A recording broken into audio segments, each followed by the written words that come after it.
Good evening, everyone, and we are here now to discuss how to name alkanes using the IUPAC system of naming. IUPAC means International Union of Pure and Applied Chemistry.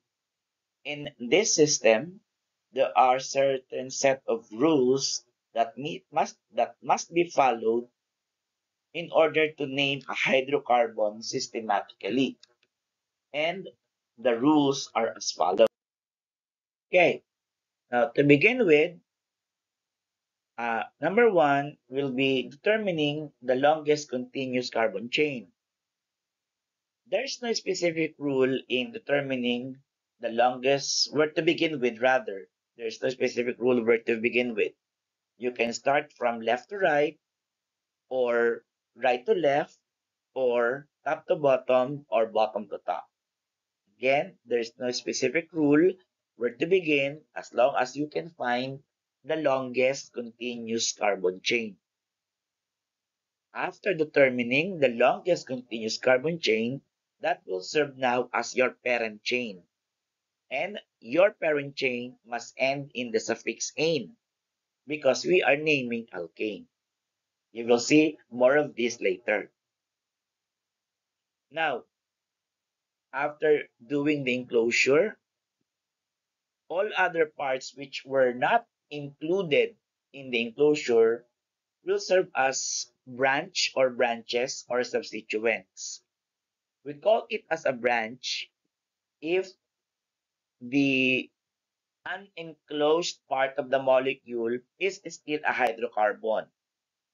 And if it will be other elements, we call it as substituents. Now, in number 4, we need to name also the branch. But this time, if it is a hydrocarbon and it is already classified as a branch, its name must end in "il." And if it is another atom, its name must end in "o." Okay? Now, next, after naming the substituent or branches and identifying the parent name, you are now ready to number the parent chain accordingly. How are you going to do this? In again, there's no specific rule where to begin, but you have to consider this. Assign the lowest possible number to the nearest branch present. Meaning, if the nearest branch will come from the left side, then you should start counting from the left side. If the nearest branch will come from the right side, then you have to count from the right side, coming from the right side. Always remember that the very first branch must take the lowest possible number. Okay?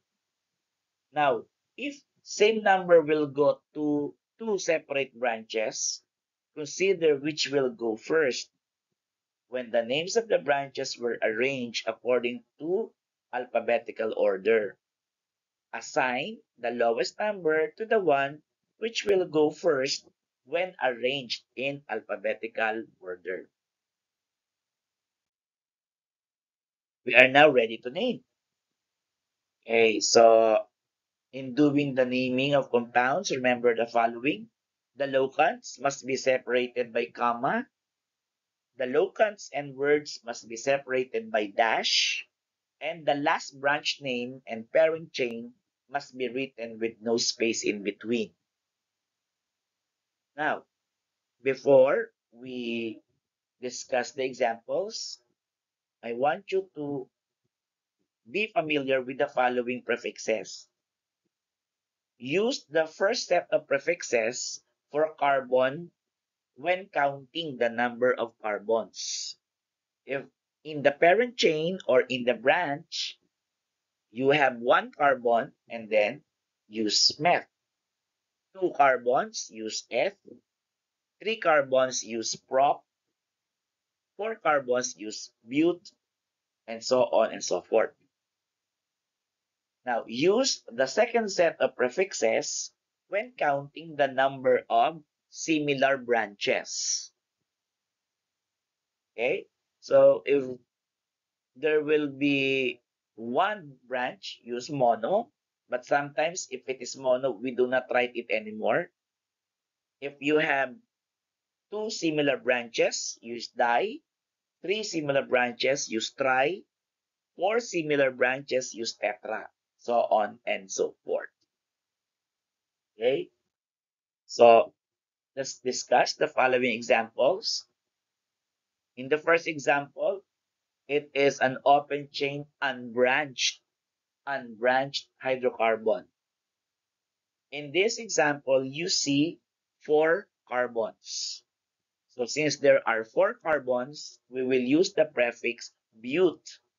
And since we are in naming of alkanes, then the but must be followed by a suffix ane. So we have butane. In other textbook, there is the right N in front of the butane to emphasize that it is a straight chain unbranched molecule. N means normal, unbranched hydrocarbon. Okay? So if there will be 5 carbons unbranched, the name will be pentane. 6 unbranched, then it will be hexane. Number 2, you see here the branches, the one in shaded. Okay, those which are shaded in yellow, are classified as branches. And by looking at it, we have similar branches. Now, going back to its parent chain, the longest continuous carbon chain is equal to 5. That is why the name of the parent chain is pentane. Now, where are the branches located? You can find the branches in locant 2 and in locant 4. Okay? Since they are similar, we have to use the prefix di. Okay? That's why we have the di there. Two similar methyls, 2 similar branches, and that is methyl. So we have dimethyl. So where can you find them? You can find them in locants 2 and 4. So that is why the name of the compound is 2,4-dimethyl pentane. Okay? So 2,4 are the locants. You separate it by comma. 2,4 and the name or the word, you separate it by a dash. Methyl being the last branch in the sequence, followed by the parent chain, there is no space in between. Okay? Now, for our last example, you can see here that the longest continuous carbon chain is equal to 11. That is why the parent chain has a name of undecane. Now, you also see here the shaded part. We have the shaded part in locant 3 and in locant 6. In locant 3, we have methyl because there is only one carbon. And in locant 6, we have propyl because we have 3 carbons. Since they serve as branches, that is why they have -ils in their suffix. Now, no prefix for the number of branches were used because both of them has one representative. There is only one methyl and there is only one propyl. So like I said before, if it is mono, you don't need to write it anymore. Okay? But if you want to write it, you can still write it. But uh, according to the latest rule, if it is mono, you may not write it anymore. Okay? So now the question is, what if the propyl happens to be in the other side and the methyl happens to be in the other side? Okay? So at that point, again, if there will be a difference in the longest continuous carbon chain. Okay?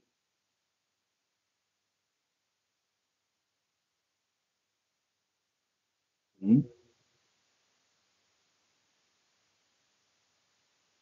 Okay? Remember that. So in this case, the longest will be 11. But like I said, if there will be an interchange between propyl, go to Locan 3, and methyl will go to Locan 6, there might be a difference now in the longest continuous carbon chain. Okay?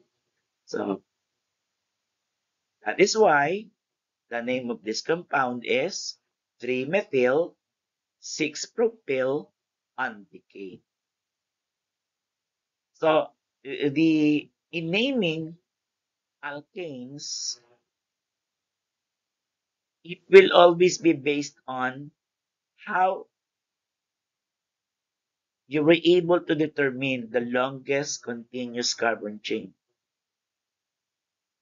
As long as you determine it correctly, then you will not create the wrong name. Okay? Because the life of the name of a hydrocarbon will depend on how well you were able to determine long, the longest continuous carbon chain. If there is already an error in that part, then everything follows. Next to it is determining the lowest number that will be assigned to the very first branch will appear. Okay? The very first branch that will appear. Now, just for example, uh,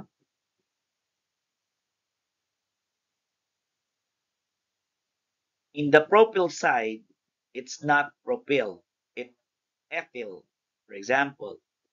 So if it is ethyl, then 6-ethyl must be named first, must be written first before methyl, because letter E goes first with M. So this is a very clear indication that in naming compounds, the basis will always be the alphabetical order of the branches and not on the locants. Locants are just locants. Okay?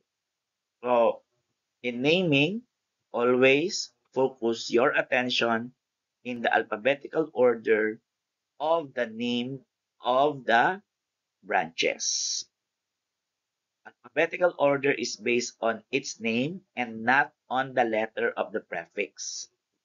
So, the mono, the di, the tri, and the tetra are not part of the alphabetization.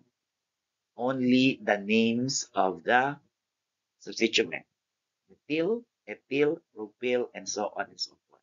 So their first letter will be the one that will be considered, and not the letter coming from the prefixes. Okay, and that will be all. So let us see. Thank you.